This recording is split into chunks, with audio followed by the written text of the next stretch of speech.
the Montana Department of Agriculture, the MSU Extension Service, the MSU Ag Experiment Stations of the College of Agriculture, the Montana Wheat and Barley Committee, Cashman Nursery and Landscaping, the Northern Pulse Growers Association, and the Gallatin Gardeners Club.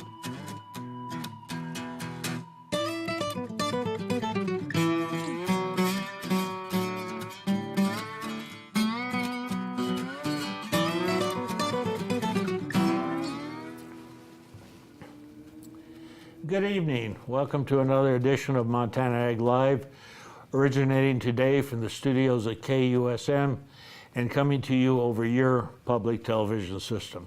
I'm Jack Rieselman, retired professor of plant pathology. Happy to be your host this evening. As those of you who watched last week's program, you know that we have a soft theme this spring or fall called sustainability. It's a hot word in agriculture and a lot of other areas right now. So we're going to look at a couple other issues with sustainability, one tonight, including soil health. We'll get to that in a little bit. You know how this program works. You provide the questions, and we'll do our best to provide good answers to those questions. Without those questions, it becomes pretty boring here, so make sure when the phone number comes up on the screen that you supply questions, curiosity. Hey, and by the way, if you have comments about anything that you see on the program, I'm happy to provide response to those comments. So with that, let me introduce tonight's panel. Way on my left, at the end of the table, is Uta McKelvey.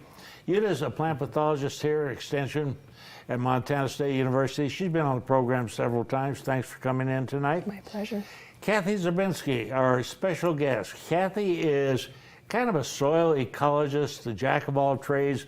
Her interest is in long-term sustainability in agriculture. She did write a book that is really very good about wheat. We'll talk about that a little bit later on. So we welcome Kathy. We'll get back to her and find out what she's doing here at MSU in just a few moments. Tim Seipel. Tim is a weed scientist, and probably we'd call him a cropland weed scientist. He also is knowledgeable about weeds in rangeland, and if you've got weed problems in your own garden or homestead, and most everybody in Montana does have some weed problems, good chance to have those questions answered. And tonight, Don Mathry. Don agreed to come in tonight. We had Abby scheduled. Abby is ill this weekend, so Don graciously came in. Don was a plant pathologist, but what he's best known for now is being a professional garden expert. So if you have urban horticulture, urban agricultural questions tonight, Don will answer those, and he's very, very knowledgeable in that area. Answering the phones tonight, Nancy Blake and Cheryl Bennett. And with that, Kathy, tell us what you do here at MSU. So, I am a plant and soil ecologist. I was hired a while ago as a restoration ecologist and thinking about how we can revegetate disturbed lands. About 10 years ago, I realized that this question about plant microbe interactions in the soil could be equally applied to agricultural lands. And so the questions that I'm working on in the lab right now have a lot to do with soil health and how to pay attention to soil processes that keep nutrients flowing to the plants and just generally keep soils working at a level that's good for agriculture. You know, soil health is one of the big topics in agriculture. Even 20 years that I've been retired, give or take, even then we started talking about soil health. Have we made inroads into making soils healthier than they were, say, 20 years ago? So, good question. I am usually a little frustrated with the technical aspects of soil health because it's really such a vague term. And even if you think about human health because obviously the analogy came from there, you know when you're healthy and you know when you're not, but there's all sorts of versions of not being healthy. One of the challenges related to soil health is that it would be great if we had a simple measure where you could go out in the field and say, here's what's wrong, and now here's how you fix it. But just as with human health, it's really hard to figure out what would that measure be. So for your kids, they don't want to go to school, you check to see if they have a fever. Okay, if they have a fever, they stay home. But there's a lot of ways to be sick without a fever. In soil health, I think that we are definitely increasing our understanding of some of the biological processes that occur in soil. Part of my interest with soil is that oftentimes when we think of soil, we think of sand, silt, clay, like the mineral part of it. The part of soil that I'm really interested in is all of it that's not the sand, silt, and clay, the air spaces in between that serve as a habitat for soil animals that are responsible for decomposing the organic matter in the soil, all the dead plant and animal and insect tissue, and making available nutrients for plants to grow. So we have made big inroads in better understanding soil communities, but we're at this point where it was a paper that we read in my graduate class this past week, and it started out, the first sentence was, soil biologists are paralyzed by complexity. And we're kind of at that point where, okay, we've got 20,000 species of bacteria in a teaspoon of soil and 4,000 species of nematodes and all this, and what does that mean? And at what point do we not have enough, or how do we fix that? So we're working on it, but it's a work in progress. I believe it. It's a very complex system. Don, this one came in last week. We did not get to it. From Missoula, this person has some conifer trees that are going downhill. The leaves are turning brown. Is there anything to be concerned about? I really doubt it, Jack. This is a normal process that most conifers go through. They get rid of their old needles, and for a while it looks pretty bad, but I would say just wait till next year, and if it gets worse, then maybe something to worry about. But right now, I think nothing to be concerned about. Normal process. Okay, I agree with you entirely. And Tim, also from last week, then I've got to go on to Yuta, that's really kind of intriguing. From Flathead area, they're seeing a big increase in knapweed throughout that area. Is there a reason why? And number two, what should they do about it? I think their knapweed's always, it's been a big area for knapweed historically, in the Flathead down into the Bitterroot. And so I think there's probably some lack of control going on, lack of maybe people managing it. This in the fall, you see it really conspicuously. If you want to go out and manage it, the time is to go out. If you could chop the root rhizomes, the roots out with a hoe, or you could go out and apply herbicide this time of year and really spot spray those rosettes, and you can really kill a lot of them. This is a great time to be putting herbicides down, and we have an extended fall. Yep. Come in, the nights are cooling down a little bit every night. What happens when you spray herbicides on a plant at this time of year? It depends on what kind of plant it is, and if it's a perennial plant, one that's going to live multiple years, this is the time of year that it's pulling sugars down into its root system to store it. So with things like Canada thistle, if you really want to get at it this year, best thing you could do is to go around and spot spray those rosettes on a warm day when things are actively growing, and you can really kill those underground root rhizomes and really dent that Canada thistle and knock those patches back this time of year. And I agree entirely. Jack, can I ask Tim another question? Sure. Besides knapweed, we used to hear a lot about leafy spurge. Yep. I haven't heard much about that. Is it under control now?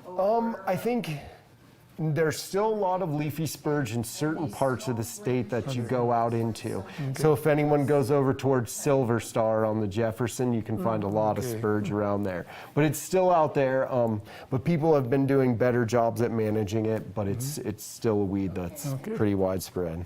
Thanks, Tim. Yuta, this person here in Bozeman thinks they have crown gall on the roses that they're trying to transplant. I don't think this is a good time to transplant roses. I don't know if they'll make it. Roses are not ideal for Montana. Even though it's warmed up, we might be able to grow a few more than we used to. What is crown gall, and if you have it on a rose, should they be transplanting it? Right. So crown gall is a disease that is caused by a bacterium which used to be called Agrobacterium tumefaciens, and it recently underwent a name change. I think it's called Radiobacter, actually I don't know for sure, Radiobacter something. They change names quite a lot. So this bacterium enters the plant through wounds that could be inflicted, for example, with gardening tools, or in the winter when you have like these freeze-thaw cycles, that's called frost heaving, and can also damage the plant tissue. And then they get in the plant and essentially cause the plant to produce a lot of cells that are not differentiated. So over time, this will look kind of like a mass, maybe like a cauliflower, just undifferentiated tissue on the plant. And so this bacterium is pretty much everywhere in the soil, can also be transmitted by water and by your gardening tools.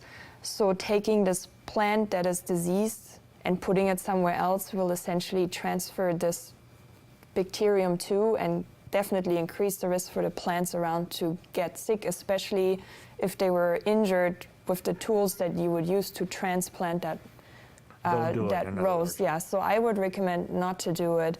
And even where they're removing the rose, if they're planning on replanting something there, I would even recommend taking out some extra soil around there where this bacterium might be present and refill it with some gardening soil. And definitely also sanitize your gardening tools, wipe them down with some Lysol, or dip them in bleach or some rubbing alcohol to prevent spreading the bacterium that way. All right, thank you. I like this one. Kathy, you'll love this question. This person saw an article on Google online the other day that said, if you had all the ants in the world, there are more ants than there are any other animals if they break down pound-wise. They want to know, are ants good for the soil? Tough question. Well, there's a lot of different kinds of ants, I would say, and what's good for the soil is aeration and creating tunnels, but ant hills, they can extend. I saw something else it was a YouTube video where somebody was pouring cement into an anthill, and they spent 4 days carrying shovels of cement with a whole team and created this like incredibly big structure of tunnels that's, I don't even know how many square feet of cement they used. It was tons. And is that good for the soil? I mean, as long as you don't worry about growing anything in that soil, well, I think when the ants are in there, that's pretty much it. If you break down, there's got to be some organic matter and some nutrients if you've got gazillion number of ants in the soil. I would assume they don't live terribly long, so biological, it provides maybe some nutrients. I don't know. I'm sure it provides nutrients. Okay. Interesting question. Tim, cheatgrass. Yep. This is cheatgrass time of the year. Yep, this is the time of year you really want to start thinking about controlling winter annual weeds if you have those in maybe some different settings. Maybe people who are thinking about putting in pulses, they're thinking about, applying a herbicide this fall, something with a little bit of residual. It's been dry. Once we get a few rains, we'll get some flushes of cheatgrass that'll come out there.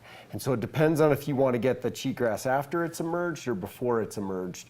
But pretty soon is really the time to get out there and manage the cheatgrass and winter annual weeds. There's a new herbicide for cheatgrass. Yep. It's called Rejuvra.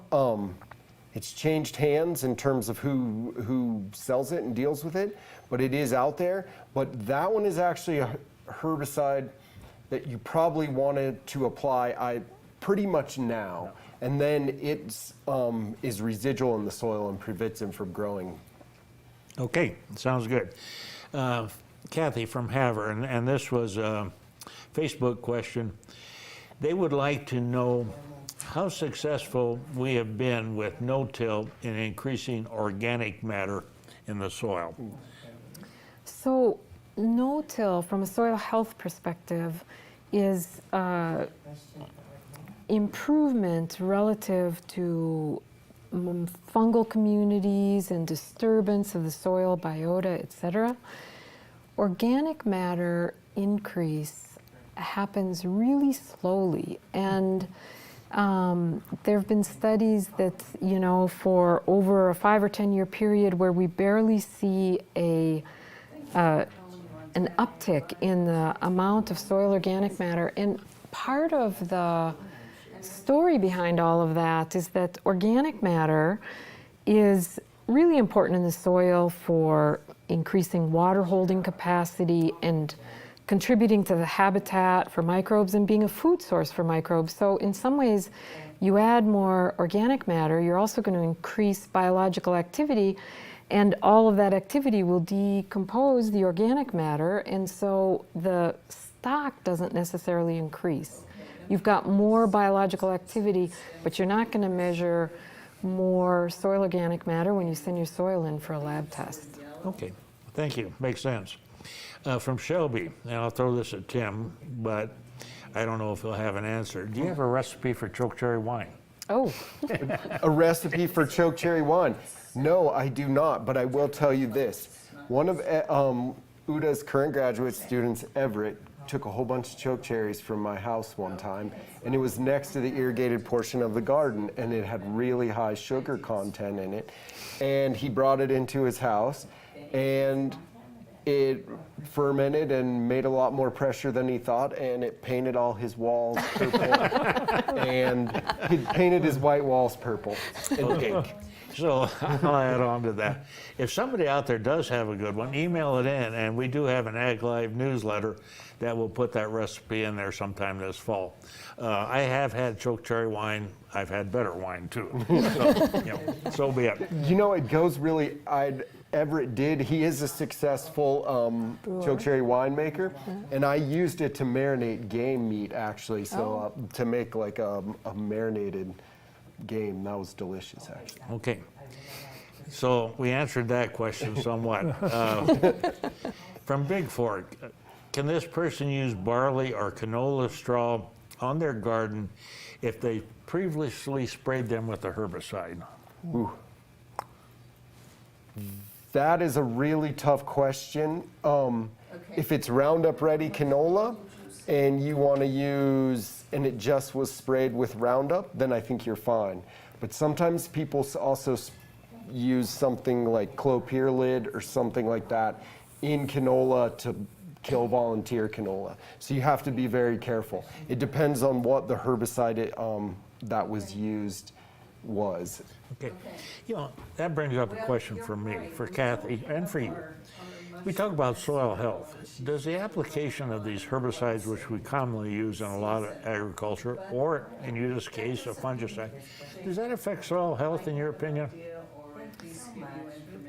so it's going to vary, I would guess. So fungicides can often have effects on more than just the pathogenic fungus that they are catering to.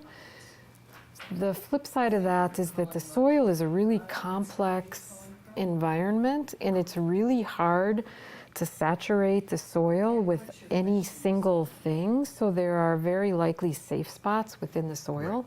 So some impact, but again, Pretty minimal. probably. Okay. I have an interesting question that came in from Havre for you. I'll get to that after a quick question for Don. And this person would like to know, is it too late to dig carrots? No, this is a good time to be digging carrots. In fact, even waiting until maybe early to mid-October would even be better. One of the things to do that I've noticed that the carrots get sweeter the longer they stay in the ground, and you know, having a good hard frost wouldn't hurt them at all. And we're still waiting for that really good hard killing frost. Certainly here in the Gallatin Valley, we've had a light frost, but nothing of a killing nature. So I'd say over the next 2 to 3 weeks, it's a good time to dig your carrots. I've actually dug mine a lot of times toward the latter part of October, and if you want a good carrot cake, Yes. boy, I tell you, use those late October carrots, and I might bring it in for coffee sometime. Okay. Please. Can I Hey. leave my beets too? My red beets, can I give them a frost or two? Well, they're pretty tolerant, so yeah, I think you could. Okay. Absolutely. And also, sorry, so once they're dug and, you know, let's assume I had a killer carrot harvest and I can't possibly eat all those carrots at once. Do you have recommendations how to store them? Okay, here's what I like to do. I like to cut off just the very tip of the carrot at the top, just so that you're not having any green material. Wash them, put them in a plastic bag that has holes in it, and then put them in a refrigerator. The holes in the bag keep the humidity from getting too high. You can store them for several months that way. So hopefully you can use up what you've got Okay, before they rot. You don't want to put them under a bale of straw because the mice will find them under there. A lot of people used to try that. Interesting comment here, and it says, hi to Jack and Don from Jack Behringer. Oh, yes. He used to be Good the to know. county agent in Conrad. Yeah, Right, he's right, Been there for yeah. years. And Jack, I hope you're doing well, and thanks for the comment. Yuda from Hill County. This person had chickpeas. I think they had some ascochyta, which is a leaf blight that can be seed transmitted. They'd like to save the seed for use next year because seed costs are high. What's your recommendation there? Yeah.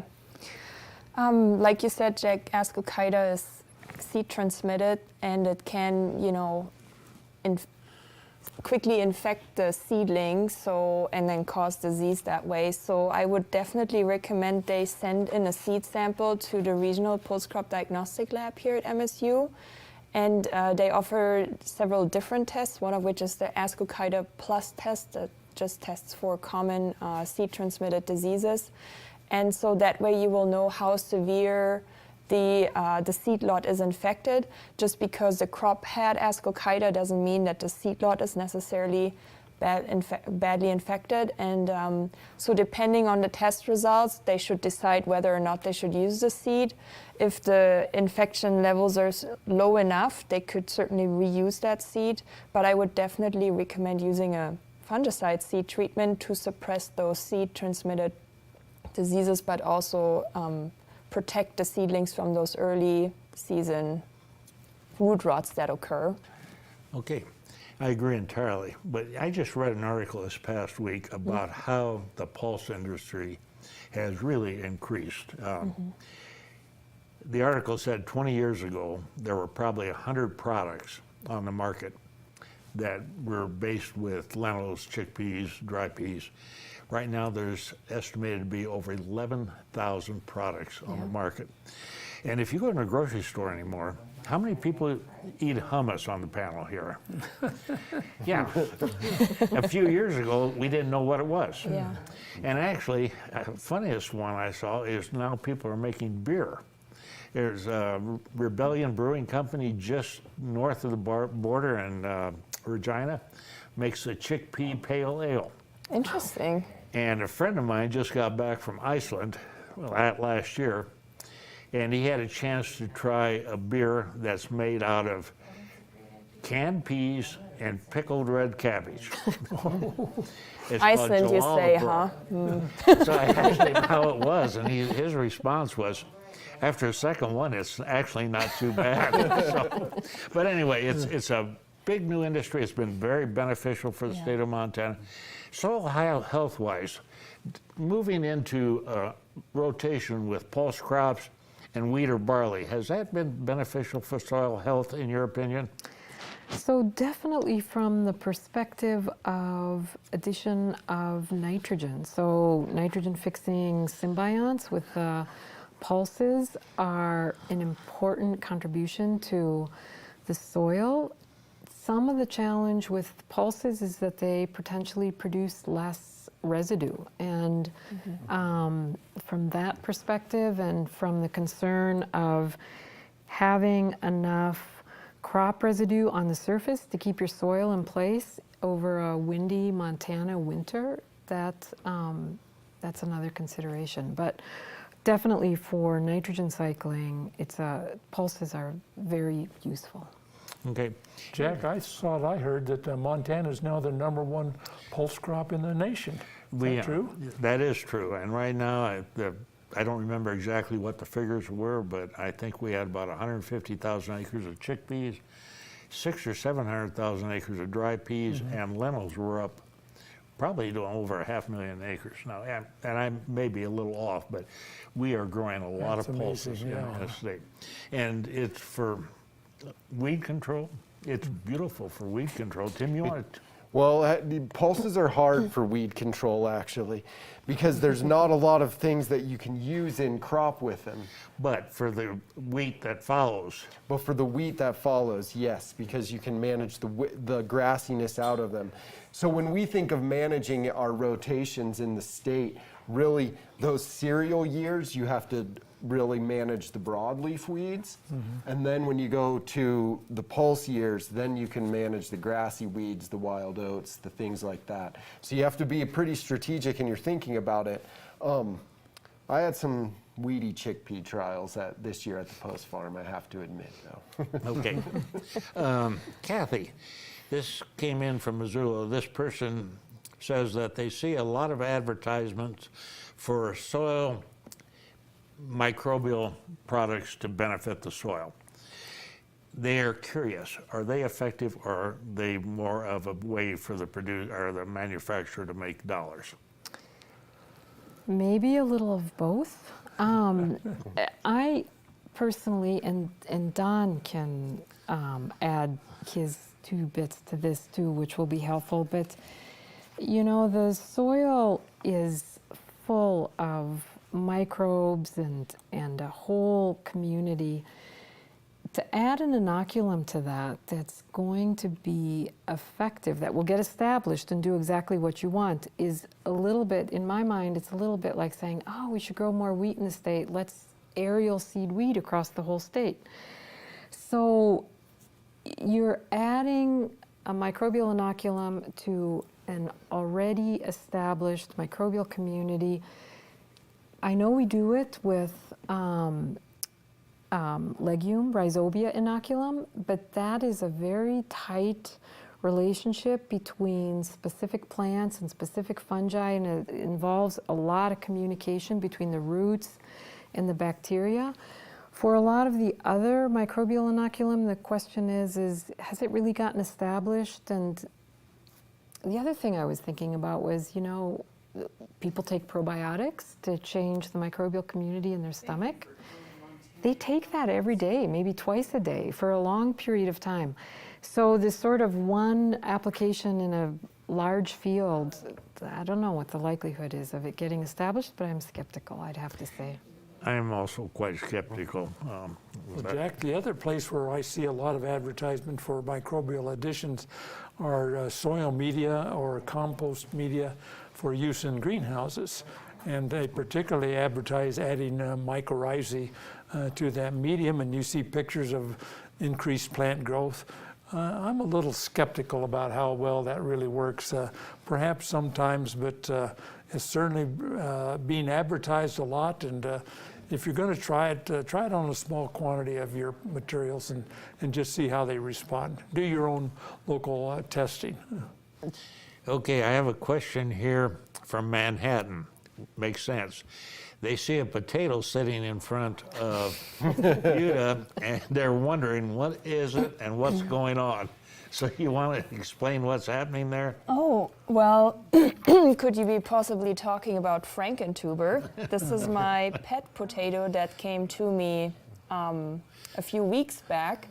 And it came without the eyes. They're my addition to just personify this potato. But so this potato came from a basement from somebody who grows potatoes in their garden, and it seems that they had forgotten this bigger tuber in the basement and just found it a couple of weeks ago and noticed those smaller tubers growing from within the older tuber, and they were very surprised and were wondering what happened here. And you know, we're not 100% sure, as you know, in terms of diagnoses. It's very hard to have a very 100% certainty with our diagnosis. But what we think happened is that this potato just really wanted to grow, even in a light-deprived basement over the summer, and probably found a way to kind of grow within itself and found that fertile ground, which is the tuber, right, and produced smaller tubers. And now we have Frankentuber, and it'll be a prop for Halloween at my house for sure. You know, I've been around potatoes and plants for well over 40 years. That's the first time I've seen something like that. It's kind of interesting. I don't know if we can answer this, but we'll throw it out. This person has hops that they have planted for shade. Don, do you think they can transplant those? Hops? Yeah. I would think so. The roots. I really have had no experience with hops personally. Neither have I, but I would think the roots you could lift up and transplant.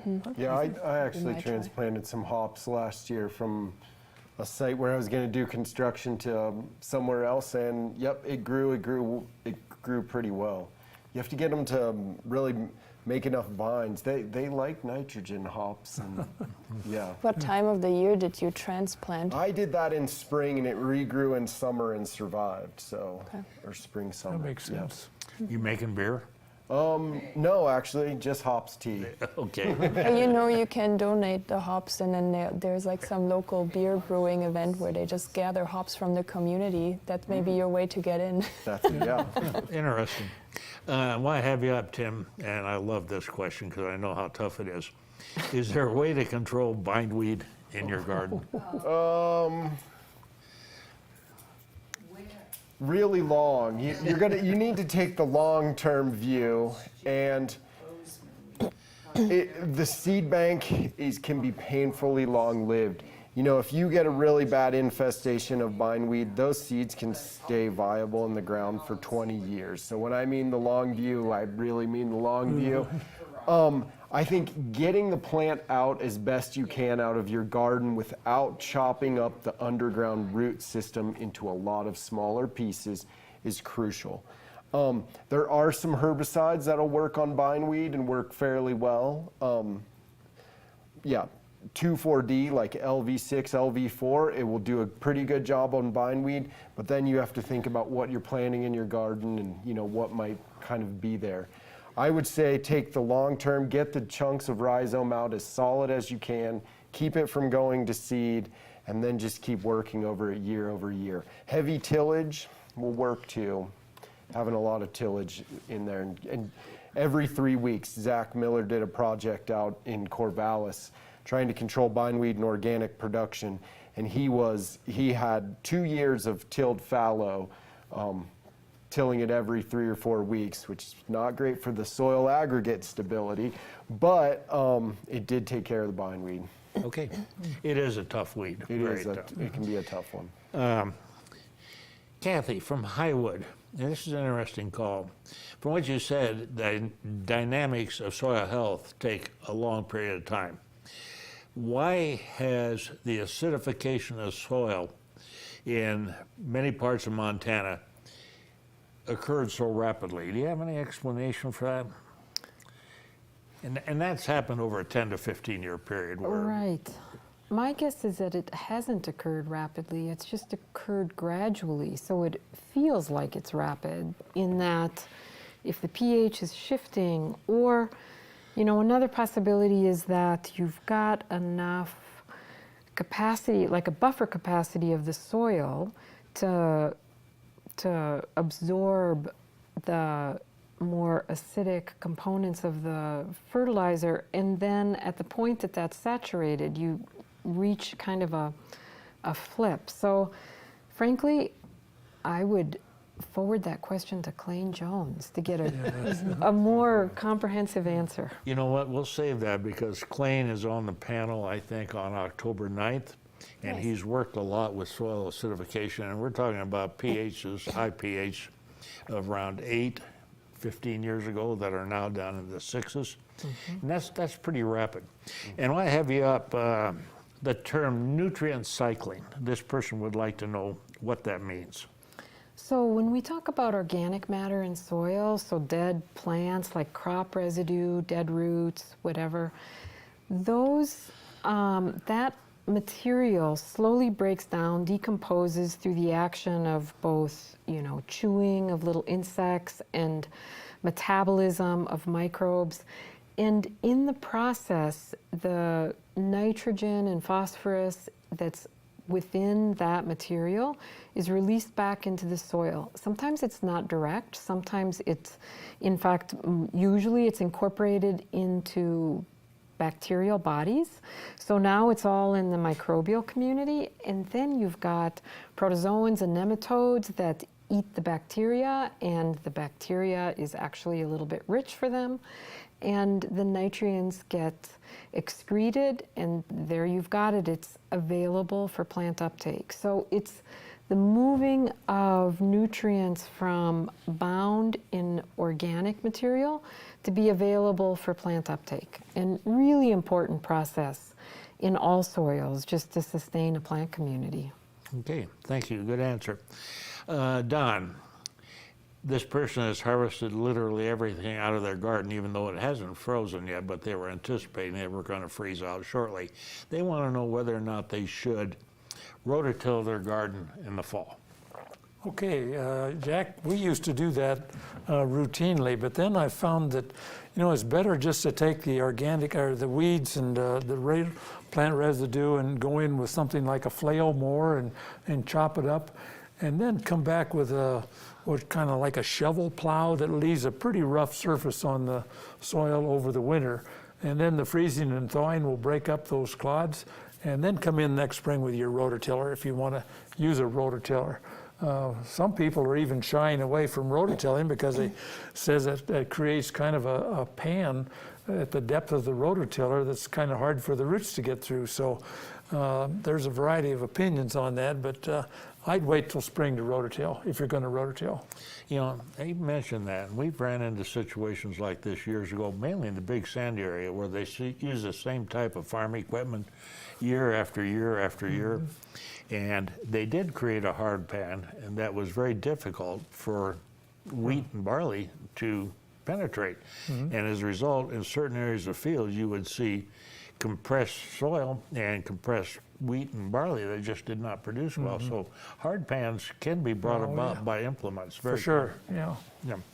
Okay, comment from Missoula Valley, and this person thinks we should have Clayton Marlowe on. He's a regional director involved with promoting sustainable ag in the western U.S., and I know Clayton well, and we have invited him to be a panel member, and he hasn't responded yet. He's busy.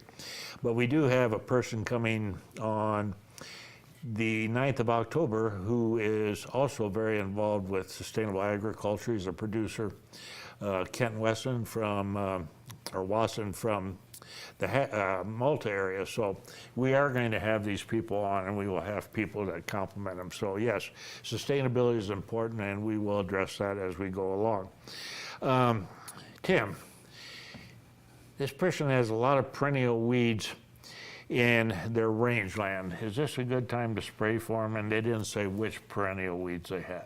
Yep, I think it's a good time to spray for them. You have to go around, and if we're thinking about the sustainability using less chemical in this context, I know sometimes it takes longer, but just walking around with the backpack sprayer and really just targeting those single rosettes will save your grass, will save any collateral damage from happening to your perennial grasses. If it's in alfalfa, if you have sort of hay alfalfa mix, you can do the same thing.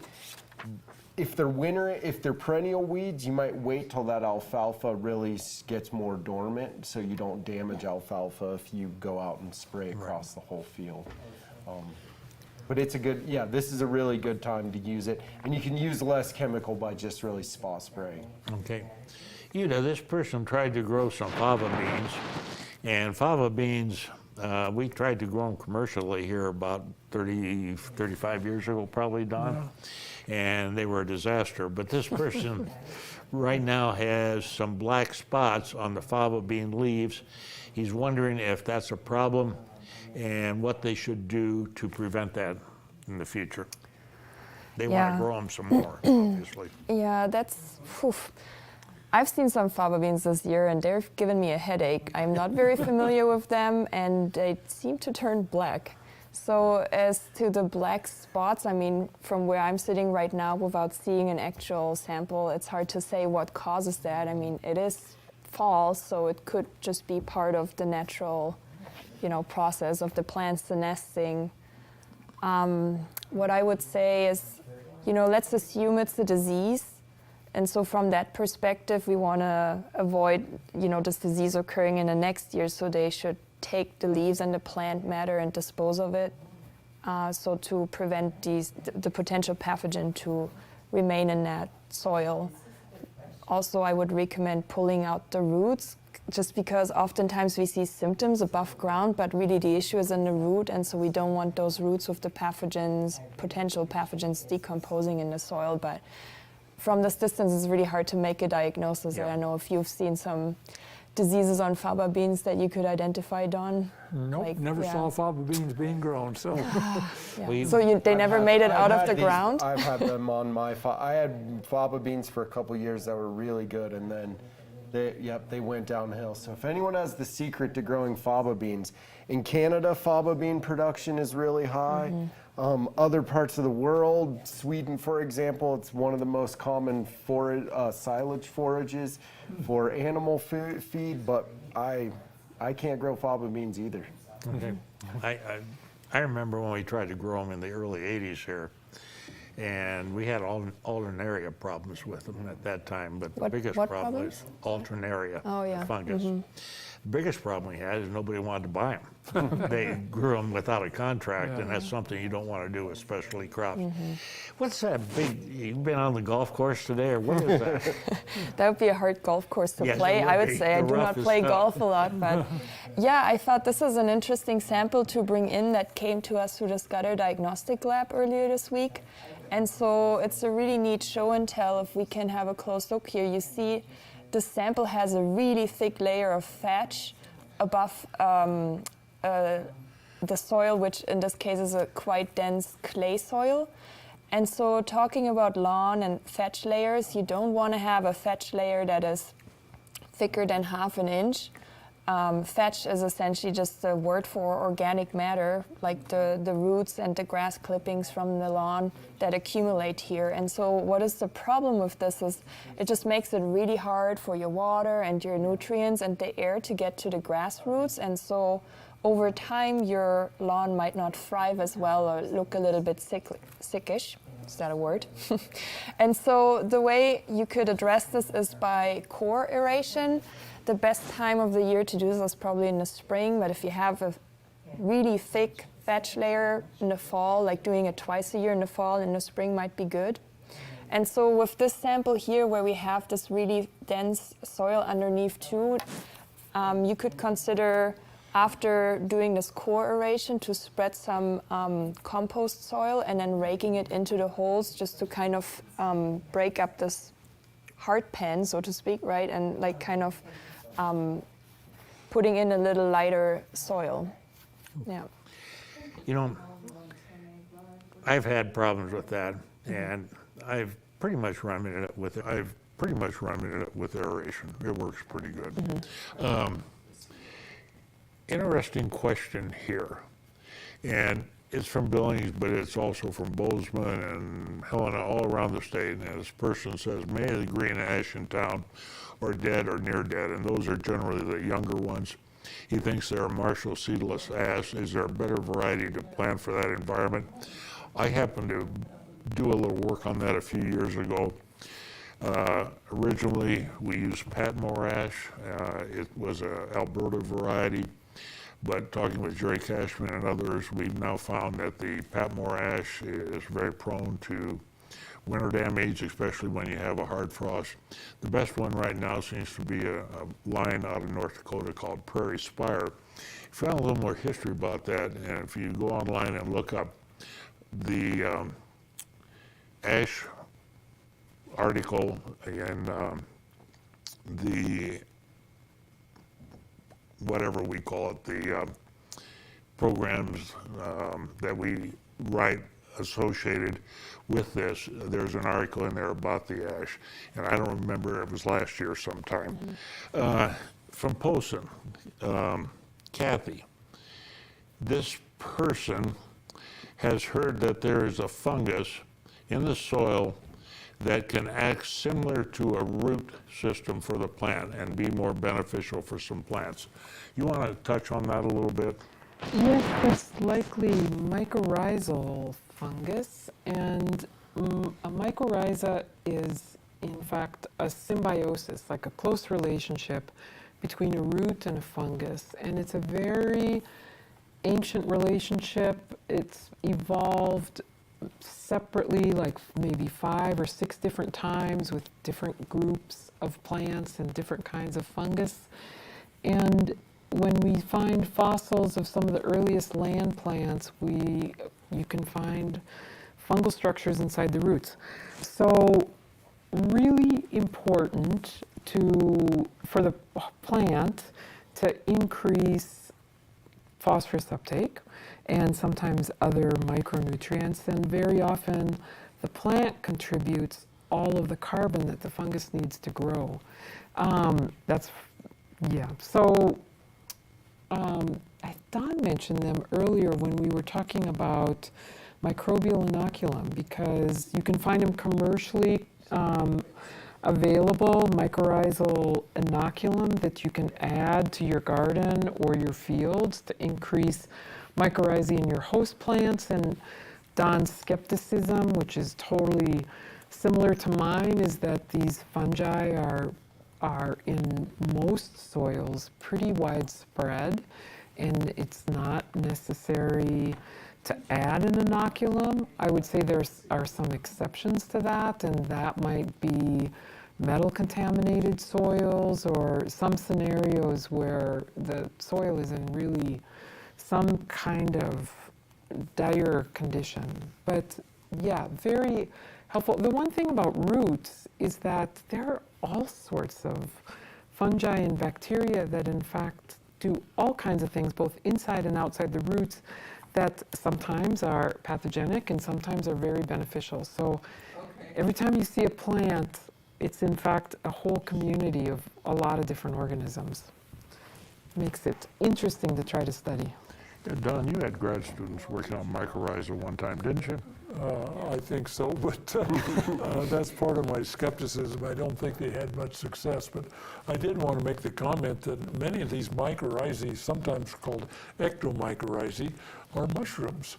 And so you see a lot of the mushrooms in your lawn or in the forest. They're all doing a good thing for the plants. In fact, I think most plants are mycorrhizal to some extent. It's really the exceptions that are not. That's right, yeah. Yeah, I couldn't remember the Ag Live newsletter when I was stumbling around with trying to tell you where to find the ash article. But if you Google Montana Ag Live and look at the Montana Ag Live newsletter, you'll find an article about the ash, which will answer a lot of your questions. We talked about this earlier. I'll throw this one at Tim. It's from Gallatin Gateway. They would like to know if you can kill purslane by covering it with black plastic. Ooh. You might be able to. I bet you're gonna have to keep it on there. This time of year, nope, it's not. We've lost all our heat. You know what I've did? I ate a lot of purslane this year. I have to admit, I had some sweet corn and I got some real nice flushes of purslane underneath it, and it was tasty. And I have some fermented that I'm going to bring in for Jack a little later in the season. But it is a tough weed to manage. You might keep it from growing by covering it with black plastic, but I bet when you take the black plastic back off, those seeds that will still be viable. And you probably have to cycle through that a couple times to really kill that purslane. Jack, in our garden club garden, we've got a lot of purslane, and we've pretty much come to the decision just to leave it. It's a good living mulch. It doesn't really take up much nutrients for the plant, and it prevents water from evaporating from the soil. And you're the first person I know who's actually told me that they've eaten it and liked it. Oh yeah, no, I like it fresh, and yeah, I have some fermented purslane. It has a nice taste to it. Sauerkraut purslane, Yeah, right? sauerkraut purslane. Yeah, that's like pickled beet beer. I'm Yeah. not so sure. It sounds like we have a dinner together. I'll pass, thank you. So, but Don, so how? Yeah, I mean, I've come to the conclusion that I leave it a lot of times too. It's got a little bit. It's like a cover crop. I think it's. I'm intercropping with a cover crop, so I view it as a sustainable way to keep it. We got other weeds that are more of a problem than purslane. Yep. Kathy, he mentioned cover crops.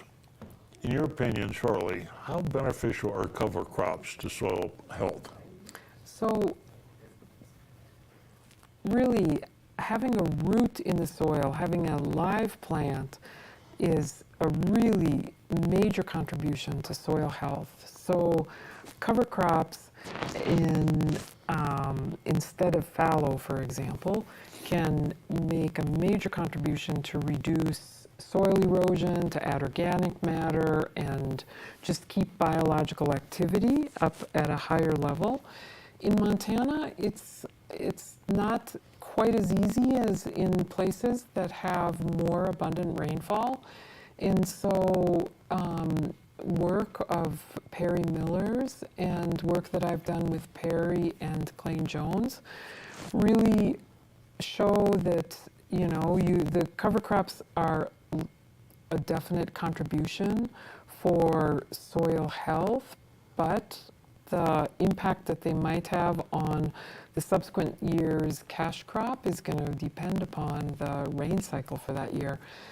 Some places you have enough rain that you can actually grow a cover crop after harvest, like in the shoulder season. But in Montana, we don't have that luxury. We really do not. And although there are more cover crops moving into the state, and if you use them in conjunction with livestock, the economy or economics is not too bad. Mentioned cover crops. This person from Great Falls wants to know what the best time in the Great Falls area to plant Austrian winter field peas for a cover crop. I'll answer that for Perry. Perry always says if you got moisture, the end of August or first week of September is a good time to get them in. I think probably it depends on how nice the fall is, right? You need to get that Austrian winter pea up a little bit to get it through the winter. And I think right now we're probably too late to do it. Yeah, and I bet it's the soil is fairly dry, so germination won't be rapid. True. Quickly from Helen, and this could be a tough one. Yuta, this person's peonies this year were sickly. Leaves were yellow to red, stems were twisted and black. Any idea what's causing this? And I think I might know if you...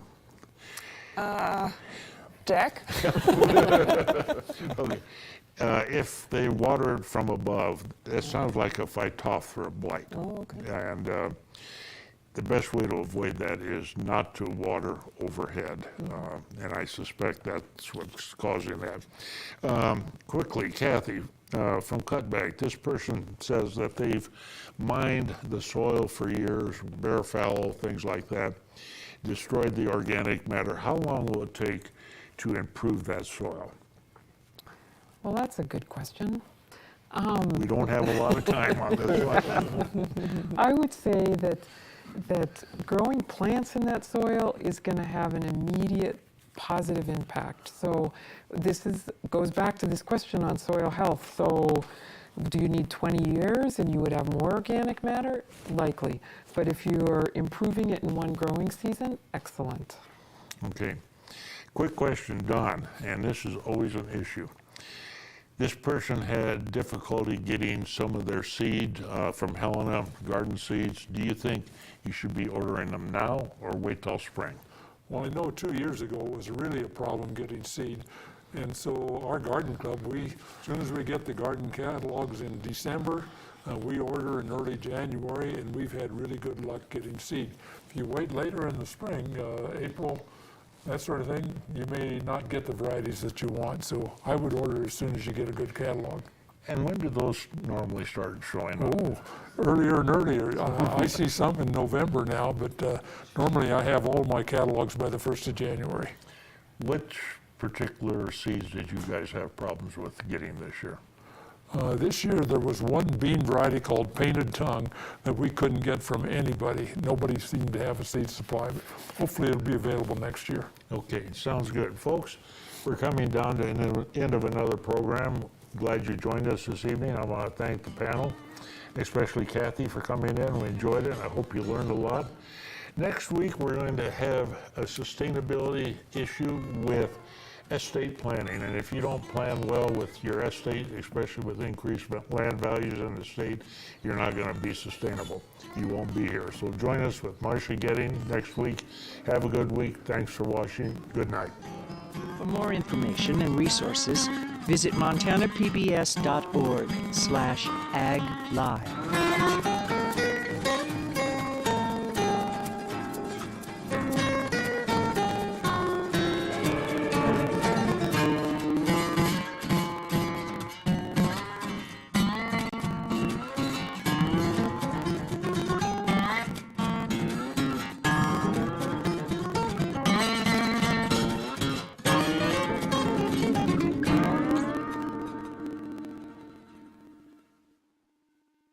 Montana Ag Live is made possible by the Montana Department of Agriculture, the MSU Extension Service, the MSU Ag Experiment Stations of the College of Agriculture, the Montana Wheat and Barley Committee, Cashman Nursery and Landscaping, the Northern Pulse Growers Association, and the Gallatin Gardeners Club.